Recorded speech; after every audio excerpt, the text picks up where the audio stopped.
श्री गुरुवे नमः। अष्टावक्र गीता 18वां प्रकरण, सूत्र नंबर 72। ज्ञानी की स्थिति पर विचार चल रहा है।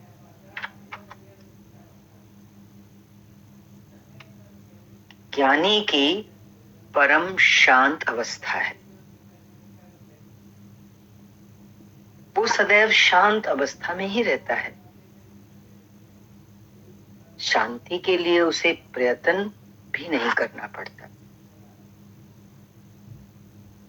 ऐसे ज्ञानी के लिए ना कोई विधि शेष रह जाती है, ना उसे वैराग्य की आवश्यकता है, ना त्याग की। इसी क्रम में सूत्र का अनुवाद देखें।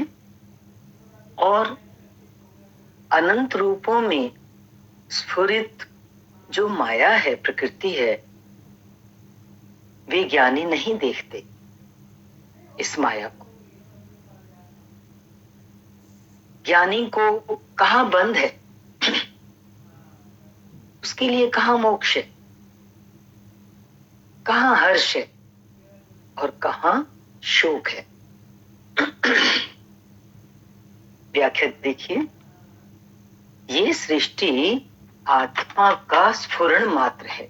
स्फुरण एक तरंग है, उस आत्मा परमात्मा में से उठी हुई एक तरंग है, स्फुरण है। ये तरंग अनंत रूपों में स्फुरित हुई है। वो जो स्फुरण मात्र है आत्मा का, वो अनंत रूपों में इस सृष्टि के माध्यम से हमारे सामने प्रकट है। तात्पर्य है कि सृष्टि में जो अनंत रूप दिखाई देते हैं, वे सब प्रकृति से ही पैदा हुए हैं, माया रूप हैं। माया मीन्स भ्रम, जो है नहीं। ये स्फुरण, ये जो प्रकृति हमें दिखाई दे रही है, ये उस परमेश्वर की शक्ति का प्रदर्शन है। उसकी शक्ति दिखाई दे रही है इस रूप से, प्रकृति के रूप में, कि वो कितना शक्तिवान है। चैतन्य तत्व आत्मा सूक्ष्म रूप से इसमें व्याप्त है। किसमें? प्रकृति में। जैसा कि हमेशा से ही चर्चा हो रही है कि सब कुछ वही परमात्मा ही बना है, लेकिन प्रकृति अपने में जो दिखाई दे रही है वो स्थूल है, जड़ है। पर यहां बता रहे हैं कि सूक्ष्म रूप से उसके अंदर चेतन तत्व व्याप्त है। वो परमात्मा उपस्थित है, लेकिन दिखाई नहीं देता। दिखाई जड़ रूप ही देता है, प्रकृति दिखाई देती है।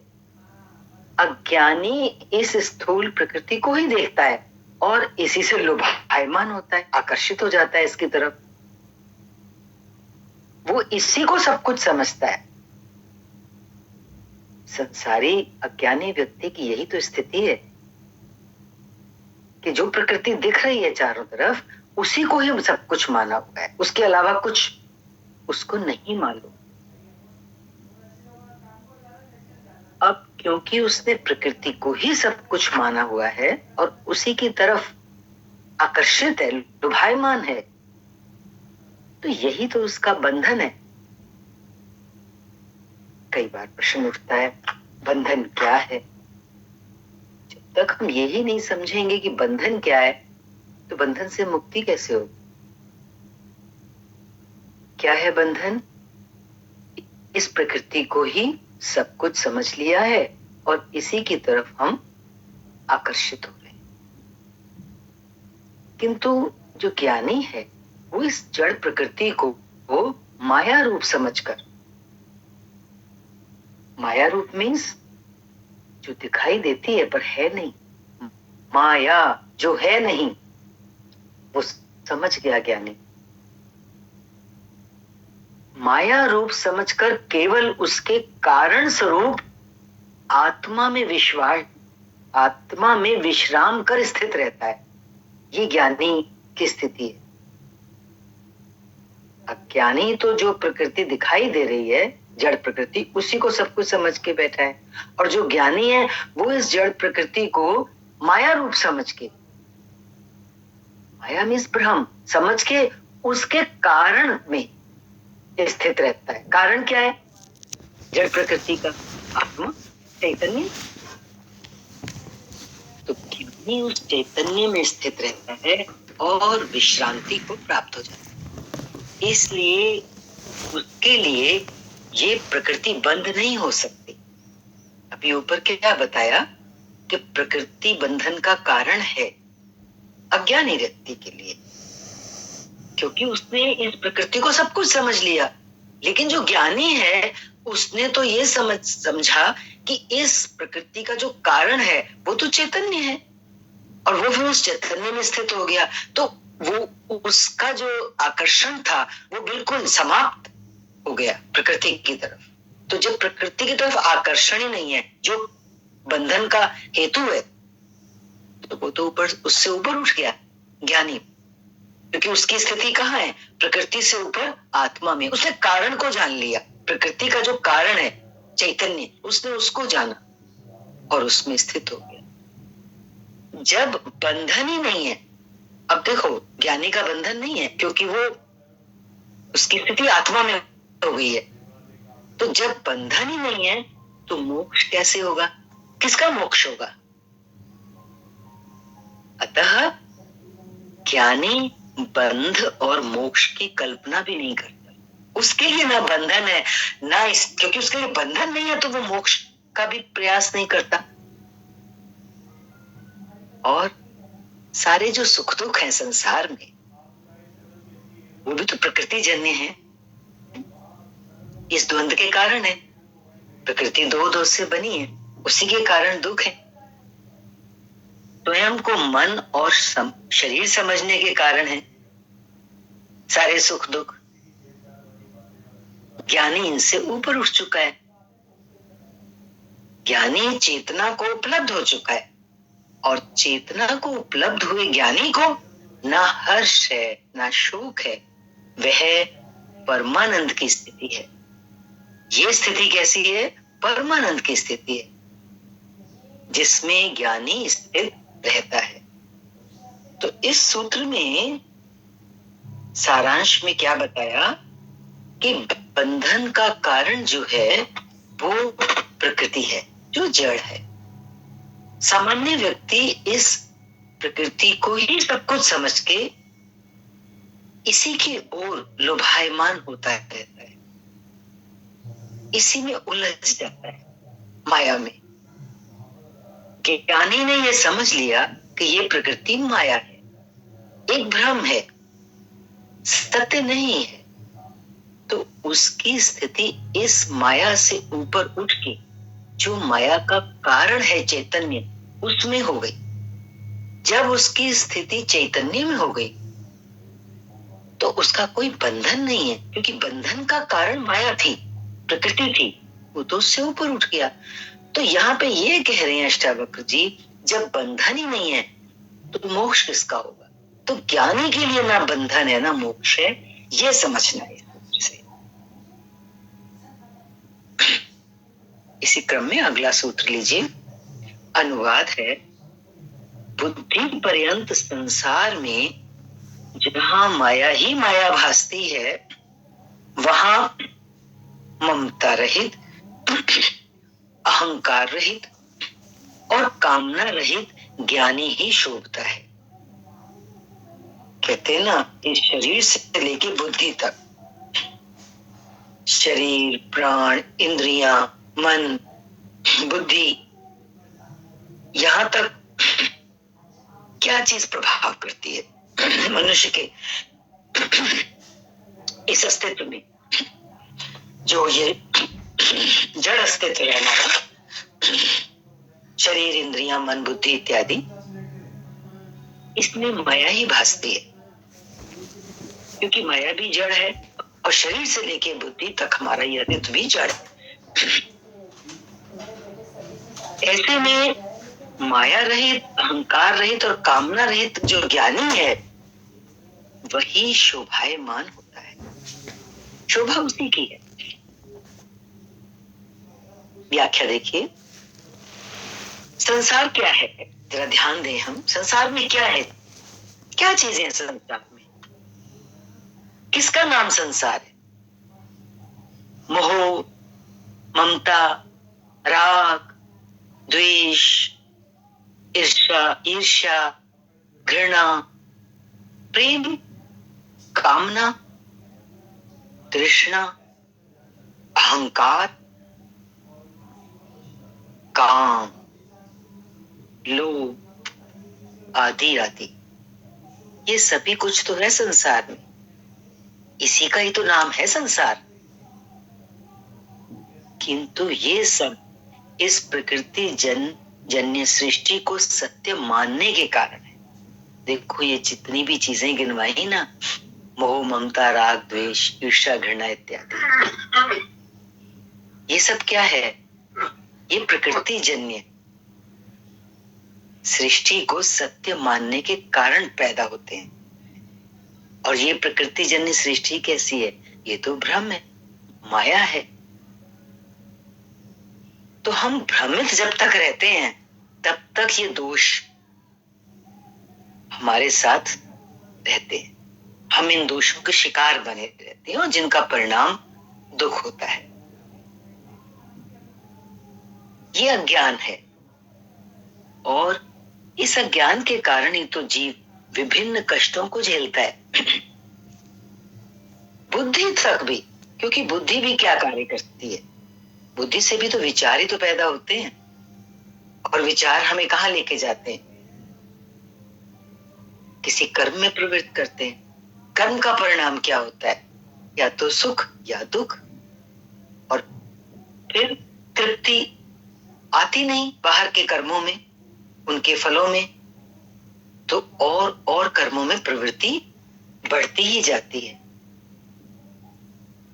मन को संतुष्ट करने के लिए जो बुद्धि है वो कार्य करती है और अच्छे बुरे, सत असत का भेद भी करती है। ये बुद्धि कैसी है? मन जहां जाना चाहता है ये बुद्धि भी उसी की सेवा करती है। कह रहे हैं कि मन की से ये बुद्धि जो है सेवक है, बुद्धि। इसलिए अष्टावक्र क्या बता रहे हैं यहाँ पर कि बुद्धि पर्यंत संसार में माया ही माया है। हम कितनी ही बुद्धिमान क्यों ना हो, वहां तक हम किस में फंसे हुए हैं? माया में ही है। और माया क्या है? बंधन का कारण है। इस माया में कहीं भी सत्य नहीं है, इसका रूप भी असत्य है। सत्य तो केवल आत्मा है। जिस ज्ञानी ने आत्मा को जान लिया होता है वह ममता रहित। उसके लिए मेरा रूप से कहने के लिए कुछ शेष नहीं बचता। अहंकार रहित, उसका देह का जो मैंपन है वही तो अहंकार है, वो मर चुका है। और क्योंकि वो उस माया का जो भ्रम है उससे ऊपर उठ चुका है, तो कामनाएं तो सारी उस भ्रम में ही थी ना। वो कामना रहित है ज्ञानी। ज्ञानी इन छोटी छोटी वासनाओं से भरे हुए जगत से प्रभावित नहीं होता। जब उसकी ये स्थिति हो जाती है, उसका भ्रम टूट जाता है माया का, तो फिर ये जगत की जो वासनाएं हैं वो उसको प्रभावित ही नहीं कर सकती। ऐसा ज्ञानी ही तो शोभता है। देखो, हजारों लाखों में ज्ञानी अलग से दिव्यमान रूप से शोभायमान होता है, दूर से पहचाना जाता है। उसकी छवि ही निराली होती है। अज्ञानी इस प्रकृति जन्य सृष्टि में छोटी छोटी टके टके की ममता, अहंकार और कामना में ही जीता है। इसलिए ऐसा शुद्राशय शोभा नहीं देता। शूद्र का आशय जिसने लिया हुआ है, शूद्र का आशय क्या है? मैं, मेरा, अहंकार, कामना, ये शूद्र है। तो इस आशय में, इस आधार में जो जीता है वो शोभा नहीं देता। अगला सूत्र देखिए, अनुवाद है, अविनाशी और संताप रहित आत्मा को देखने वाले मुनि के लिए कहाँ विद्या है, कहाँ अविद्या? अविद्या क्या है? ये विश्व। ऐसे ज्ञानी के लिए देह का भान भी नहीं रहता। कहाँ देह है उसके लिए? और जब देह का भान नहीं है तो ऐसे ज्ञानी के लिए कहाँ अहमता और ममता है? मैं, मेरा, समाप्त उसके लिए। व्याख्या से और स्पष्ट कीजिए इस भाव को। व्याख्या देखें। अज्ञानियों के अनेक मत होते हैं, अनेक विचार और उनकी अनेक धारणाएं होती हैं। उनके मत जो होते हैं, उनकी जो विचार धारणाएं होती हैं, वो सत्य पर नहीं होती आधारित, दुराग्रह पर आधारित होती है। दुराग्रह, मन से जो उन्होंने निर्णय किया वो दुराग्रह होता है। सत्य पर आधारित नहीं होते उनके विचार। वे सत्य जानना नहीं, जैसे वे मानते हैं उसी सिद्ध करना चाहते हैं, जिसे वे मानते हैं। वे मीन्स उनका मन जिसको मानता है। और फिर इसी से फैलती है सांप्रदायिकता, आपस में विरोध। विचारों के कारण ही विरोध जन्म लेता है। वैमनस्य, द्वेष, हिंसा भी, घृणा इत्यादि। किंतु ज्ञानी सत्य को जानता है और सत्य सदा एक होता है। सांप्रदायिकता और विरोध किस कारण से पैदा हुए? क्योंकि सब अपने अपने मत से चल रहे हैं और उनके मत असत पर टिके हुए हैं। जबकि ज्ञानी सत्य को जानता है, इसीलिए वो दुराग्रही नहीं होता। सत्य पर जो भी धारणा प्रकट की जाएगी वो एक ही होगी, क्योंकि सच एक है। इसलिए उसके विचार दुराग्रही नहीं होते हैं। आप देखेंगे कि सभी ज्ञानी एक ही मत के होते हैं। हिंदू, मुस्लिम, ईसाई का भेद उनमें नहीं होता। यहाँ पे क्या कह रहे हैं? ज्ञानी। हमें समझना है ज्ञानी कौन? जिसने उस चैतन्य आत्मा को जान लिया, उसमें उसकी स्थिति हो गई, जिसका भ्रम टूट चुका है, प्रकृति जन्य भ्रम, माया का, वो ज्ञानी। फिर वो हिंदू हो, मुस्लिम हो, ईसाई हो, वो भेद नहीं करता। ऐसे ज्ञानी कहते हैं कि परमात्मा तुमसे भिन्न नहीं है। ज्ञानी का ये सबसे सर्वप्रथम वचन होता है। क्या? कि परमात्मा तुमसे भिन्न नहीं है। विचार करना है, अरे परमात्मा मुझसे भिन्न नहीं है। और देखो कितनी भिन्नताएं हैं धर्मों में, संप्रदायों में। वो परमात्मा कहीं आकाश में बैठा हुआ शासन नहीं कर रहा है। वो ना स्वर्ग में है, ना मंदिर में, ना मस्जिद और गिरजाघर में है। वो कहीं बाहर भी नहीं है जो ढूंढने से मिल जाए। वो परमात्मा कोई पदार्थ भी नहीं है कि उसे आंखों से देख लें। और इस प्रकार की समस्त धारणाएं कैसी हैं? बचकानी हैं, बच्चों जैसी हैं, मूर्खतापूर्ण है। जिसे आत्मज्ञान नहीं हुआ, जो अभी केवल मानसिक धरातल पे बैठा हुआ है, मानसिक धरातल से ऊपर उठा ही नहीं है, वे ही लोग ऐसे परमात्मा की बातें कहते हैं। किंतु जिसे आत्म अनुभूति हुई है, स्वयं के भीतर अनुभव हो चुका है, किसका? परमेश्वर का। वे उस परमेश्वर का भाव किस प्रकार प्रकट करते हैं? वे कहते हैं कि ये परमात्मा ऊर्जा का सागर है। वो एक फोर्स है, परमात्मा एक शक्ति है, ज्ञानी उसकी अनुभूति कर चुका है। इसको कहते हैं आत्म अनुभूति, अपने भीतर उसकी अनुभूति, उस ऊर्जा की अनुभूति। समस्त सृष्टि, एक बार जब ज्ञानी ने अपने भीतर उस ऊर्जा का अनुभव कर लिया तो उसके बाद उसके लिए समझना बिल्कुल सरल हो जाता है कि ये सारी सृष्टि इसी ऊर्जा की अभिव्यक्ति मात्र है, उसी से बनी है ये सृष्टि। सब कुछ जो कुछ हम देख रहे हैं इसी ऊर्जा का खेल है। समझ आ रही है बात? परमात्मा वो चैतन्य क्या है? ऊर्जा का सागर है, शक्ति, कुंडलिनी शक्ति, पूरे ब्रह्मांड में वो व्याप्त है शक्ति। और वही मनुष्य के भीतर भी है, छुपी हुई है, सोई हुई है, ज्ञानी की जाग चुकी है, उसको अनुभव हो चुका है, इसलिए उसकी स्थिति उस चैतन्य में है, उस ऊर्जा में है।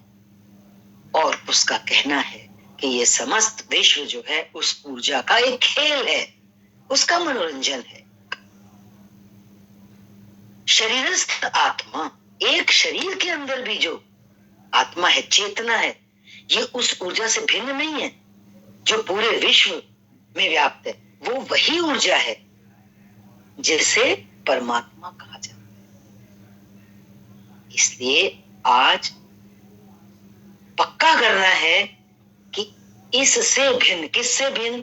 जो शरीरस्थ आत्मा है, जो ऊर्जा है, उससे भिन्न कोई परमात्मा नहीं है। इसीलिए ज्ञानी कहता है कि परमात्मा तुमसे अलग कोई चीज नहीं है। अलग समझते हैं तभी तो भटकते हैं, इतना लंबा समय लगता है। जिसने भीतर खोजा तिन पाया, उन्होंने पाया। जो बाहर भटक गए वो भटक ही गए, उनका काम बहुत लंबा हो गया। जिस ज्ञानी ने इस अविनाशी संताप रहित आत्मा को जान लिया, उसने सब कुछ जान लिया, सब कुछ पा लिया। उसके लिए फिर विद्या और अविद्या, ज्ञान तथा अज्ञान, संसार अज्ञान है, ज्ञान तथा संसार, देह तथा अहमता ममता, मैं मेरा आदि के लिए फिर कोई स्थान नहीं बचता। क्यों? कि ये सब चीजें जो हैं ये अज्ञान जनित है, जो अज्ञानी को ही प्रभावित करती है। ज्ञानी ने तो सच को जान लिया, उसके लिए ये सब चीजें धाराशायी हो चुकी हैं, समाप्त हो चुकी हैं। ज्ञानी केवल आत्मा को जानने वाला होता है, जिससे उसकी अज्ञान जनित जितनी भी भ्रांतियां हैं वो सब की सब मिट जाती हैं। अगला सूत्र देखिए, अनुवाद है, यदि जड़ बुद्धि मनुष्य, ये एक सभी साधकों के लिए ये सूत्र जो अब चल रहा है इसमें थोड़ा ध्यान देंगे, बहुत ही सूक्ष्म से रूप से एक सुजागी आई है इसमें। अनुवाद देखिए, यदि जड़ बुद्धि मनुष्य निरोध आदि कर्मों को छोड़ता भी है। देखो, चित्त की वृत्तियों को निरोध करने के लिए कहा जाता है ना, हमारे चित्त में बहुत लहरें उठती हैं, चितवनाएं होती रहती हैं। तो जब तक चित्त की चंचलता है तब तक उस सत का आभास नहीं हो सकता। स्थिरता की आवश्यकता होती है, एकाग्रता की जरूरत होती है। तो साधक क्या करता है? वो कर्म करता है जिससे चित्त की वृत्तियों का निरोध हो सके। अब मनुष्य की बुद्धि यदि जड़ बुद्धि है और वो इन निरोध आदि कर्मों को छोड़ भी देता है, तो वह उसी समय मनोरथों, मन के जो संकल्प विकल्प हैं और प्रलापों को पूरा करने में प्रवृत्त हो जाता है, क्योंकि मन का स्वभाव है, वो खाली तो रहेगा नहीं।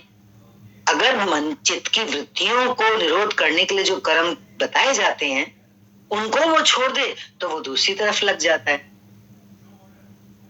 व्याख्या से समझेंगे इस सूत्र के अनुवाद को पूरा ध्यान देते हुए।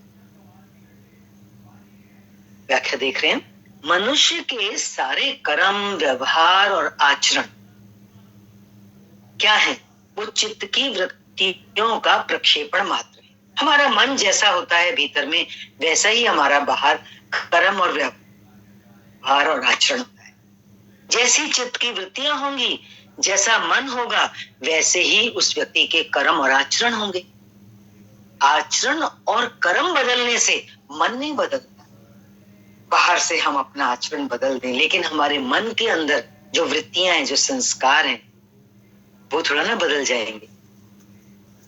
भीतर से आप अखंडी हैं, अंदर में बेईमानी भरी हुई है, और ऊपर से आप साधु बन जाएं, तिलक लगा लें, छापा लगा लें, लंगोटी पहन लें, तो बाहर का रूप धारण करने से मन में अगर छल है तो मन तो नहीं बदलेगा। पतंजलि कहते हैं कि चित्त की वृत्तियों का निरोध ही योग है, किंतु अष्टावक्र क्या कहते हैं कि इस निरोध को करने के लिए, चित्त को शांत करने के लिए जो कर्म किए जाएंगे, उनसे चित्त का निरोध नहीं होता, बल्कि वो जो चित्त को शांत करने के लिए कर्म करता है मनुष्य, उन कर्मों से चित्त की चंचलता और बढ़ जाती है। क्योंकि प्रयत्न से, परिश्रम से किया गया निरोध आदि कोई भी कर्म होगा, उसके पीछे कोई ना कोई लक्ष्य होगा कि मेरे चित्त की वृत्तियां निरोध हो तो मुझे ये प्राप्त होगा, मुझे ये फल मिलेगा। तो कोई ना कोई वासना है ना, अपेक्षा है उसमें जुड़ी हुई। तो फिर चित्त का निरोध कैसे होगा? वो जिस चित्त की वृत्तियों को निरोध करने के लिए हमने कुछ कर्म किया, तो उस कर्म के करने से नई चंचलता आ गई, तो निरोध कैसे हुआ? यहां सवाल जी पैदा हो रहा है, समझना है इस बात को। इसलिए चित्त के निरोध के लिए किए गए सारे कर्म और जितने भी आचरण हैं, अष्टावक्र जी का कहना है उनका त्याग करना चाहिए, क्योंकि कर्म मात्र वासना से प्रेरित होते हैं। चाहे आप चित्त की वृत्ति को शांत करने के लिए कोई कर्म कर रहे हैं, उसके पीछे कोई ना कोई वासना होगी। इसलिए वो कर्म जो चित्त वृत्ति के निरोध करने के लिए आप कर रहे हैं, वो भी फिर दोबारा बंधन का कारण बन जाते हैं, जो ज्ञान होने में बाधा बनते हैं। फिर ज्ञान उससे नहीं हो पाता है, नहीं हो सकता। अष्टावक्र का सारा उपदेश यही है कि जो कुछ प्राप्त होगा वह बोध से ही होगा, कर्म से नहीं। ये धारणा अष्टावक्र जी की, ये उपदेश अष्टावक्र जी का पूरी अष्टावक्र गीता में कई बार आया कि जो प्राप्त होगा वो बोध से ही होगा, ज्ञान से, अनुभूति से। देखो, अनुभूति कहाँ होती है? भीतर होती है, स्वयं से होती है, वो हमारी अपनी होती है। कुछ भी बाहर से लादने पर वो हमारा अपना नहीं होता, वो कभी भी छूट सकता है। इसीलिए उनका कहना है कि जो कुछ प्राप्त होगा वो बोध से ही होगा, कर्म से नहीं। क्योंकि कर्म में क्या क्या आ जाता है? अहंकार, वासना, फलाकांक्षा होगी, जिससे चित्त का निरोध नहीं हो सकता। क्लियर हो रही है बात?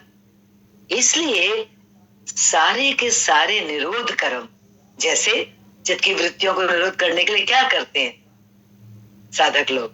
ध्यान, समाधि करते हैं। तो वो कह रहे हैं इन सारे के सारे निरोध कर्मों को भी छोड़ देना चाहिए, तभी उपलब्धि होगी। किंतु यदि कोई मूढ़ या जड़ बुद्धि मनुष्य इन कर्मों को छोड़ता भी है, देखो किस व्यक्ति की बात आ रही है, अभी जड़ बुद्धि है, कुछ समझा नहीं है, और वो इनको भी छोड़ देता है, कर्मों को। किनको? कि अष्टावक्र जी ने कहा कि चित्त की वृत्तियों को निरोध करने के लिए कोई कर्म नहीं करना, अगर करोगे तो वो तो और चंचलता को बढ़ाएंगे चित्त की, तो नहीं करना चाहिए ऐसा कोई भी कर्म। अब मूढ़ मनुष्य जो है ये पढ़ के छोड़ देगा उन कर्मों को, तो जानते हो उसका परिणाम क्या होगा? उसके भीतर मनोरथ होते हैं, आकांक्षाएं होती हैं, वासनाएं होती हैं, अहंकार होता है, वो उसमें फिर प्रवृत्त हो जाएगा, वो लगेगा। वहां से छोड़ेगा तो वो उससे छूटा नहीं, उसके भीतर पहले, क्योंकि वो मूढ़ बुद्धि है, जड़ बुद्धि है, उसके अंदर ये सब चीजें थी, वो उनमें लग जाएगा तो होगा क्या परिणाम? वो आत्मज्ञान से वंचित ही रहता है। समझ आ रही है बात? मूढ़ व्यक्ति यदि चित्त निरोध की जो कर्म है उनको भी अगर छोड़ देता है तो उसको कोई लाभ नहीं होता, क्योंकि उसके भीतर अभी आकांक्षाएं और अहंकार इत्यादि शेष है, तो वो उनको पूरा करने में लग जाता है। यहाँ पे अष्टावक्र जी का ये कहना है। तो इसका सार यही है कि चित्त की पूर्ण शांत अवस्था में ही आत्मज्ञान संभव है। जब चित्त को,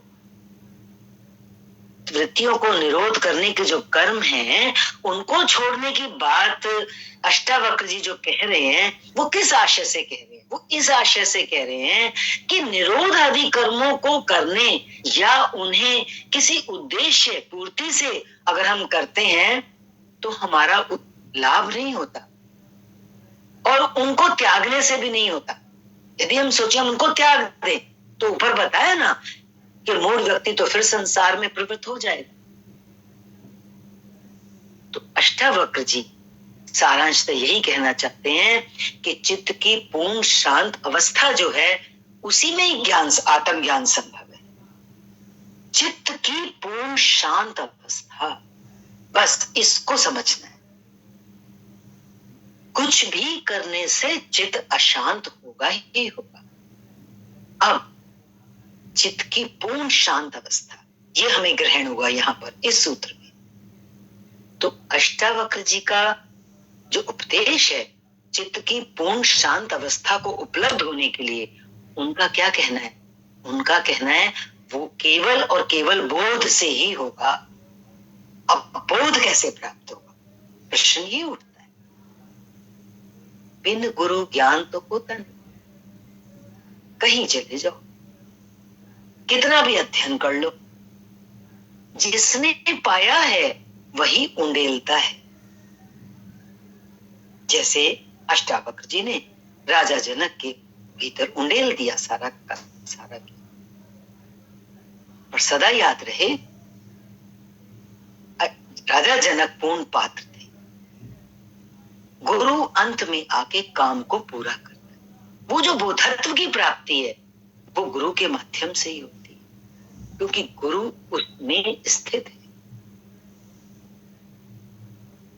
इसीलिए गीता में भगवान कृष्ण ने अर्जुन से क्या कहा था?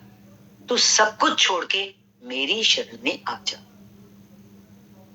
जब हम उसकी शरणागति लेते हैं तभी चित्त शांत होता है।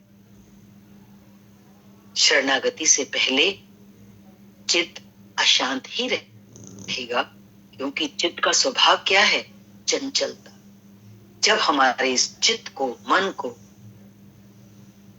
इस चित्त की, मन की बागडोर कोई संभाल लेता है, कोई इस पर शासन करता है, तभी ये शांत होता है। सारांश में बता रहे हैं अष्टावक्र जी कि आचरण और कर्मों को करना या उनको छोड़ देना महत्वपूर्ण नहीं है। आचरण और कर्मों करना, ऊपर यही तो आया ना, निरोध आदि कर्मों को करना या फिर उनको छोड़ देना, इसमें महत्व नहीं है। महत्वपूर्ण क्या है? महत्वपूर्ण है मूढ़ता छोड़ना, अज्ञान और भ्रांति को छोड़ना। तो साधक क्या करता है? सत्संग करता है, साधु संग करता है, गुरु की शरणागति लेता है, अपने अहम भाव को मिटाता है। इन सब का परिणाम क्या होता है? हमारा अहंकार गलित हो जाता है, हमारा अज्ञान नष्ट हो जाता है। तो अज्ञान का नष्ट होना ही तो ज्ञान की उपलब्धि है, बोधत्व की प्राप्ति है। इस सूत्र में ये बताने का पूरा प्रयास किया है। इसमें सुजागी है, सावधानी है निरोध आदि कर्मों के प्रति, कि उनको करना या छोड़ना दोनों ही मूर्ता है। बार बार इस पॉइंट को समझने की कोशिश करें ताकि हमारा जो भ्रम है वो टूट सके और उस सत्य को उपलब्ध हो सके। आज के लिए इतना ही। हरिओम। शांति।